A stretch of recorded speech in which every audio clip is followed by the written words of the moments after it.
Mga ka-farmer, nandito po tayo ngayon sa aming talungan. Kami po ay maglalagay ng kawayan sa puno ng talong at dito namin sila itatali. Para humangin man po, hindi sila matutumba. Kasi pag wala po silang ganito at madami ng bunga, ay sa lambot ng lupa, ay sila po ay natutumba at pag nahangin. Kaya po lalagyan namin ng ganito. Pag naglagay po kayo ng ganito ng kawayan, medyo malayo po sa puno.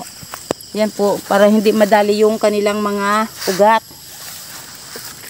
Yan po mga kaparmer, ganito maglagay dyan. Ibabaon, pokpok, para magbaon. Yan, yan po. Hanggang matigas na. Yan. Tapos dito sila tatali yung kanilang katawan. Yan po, tingnan niyo po yung aming mga ginawa na. Yan. Yan po. Tingnan mo po sila, walang white fly. Yan, wala. Oh. Wala pong mga uod pa yan. Mga ka-farmer. Inalagaan talaga mabuti ng aking asawa.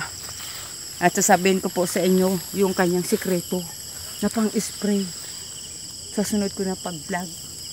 Kasi ayaw niya pong sabihin eh. Pero isi-share ko po sa inyo. Para po ay maging ganito din po kaganda ang talong nyo. Oh. Yan po, kaganda ng bunga po. Oh. Yan. Ito po ay ang kanyang, ano nga ito?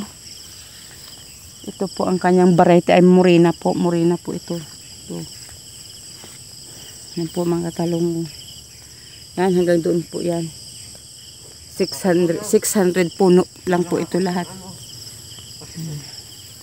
At saka ito po, hindi na namin inagamasan sa gitna. Yung puno na lang po. Yung dito po, sa gitna, nag-grass cutter na lang po namin. Kasi pag uupa pa po, nako, doon lang na po papunta ang kita ng iyong talong sa upa. Mahal po ng upa dito ng arawan, 500 isang araw. May kain na po yun, may merienda. Kaya kami na lang po, wala naman kaming gawa. Ito lang naman po ang gawa namin. Kaya ito na lang po ang naano namin araw-araw. Halos dito na lang po kami. Araw-araw na lang po. Maaga pa dito na po kami. Kami na lang magpamilya ang naggagamas at nagtatanim. Ito po, oh, ang dami pong bunga, oh. Ayan po, oh. Dami-daming bunga. Punta doon sa kabila. Yan, oh. Yan po, mga ka-farmer. Daming bunga. Ang daming bulaklak. Tapos sa susunod po, ipupruning po ulit ito namin. Para po ay mabawasan yung kanilang mga dahon. Para gumanda po sila. Yan po, hanggang dito lang po.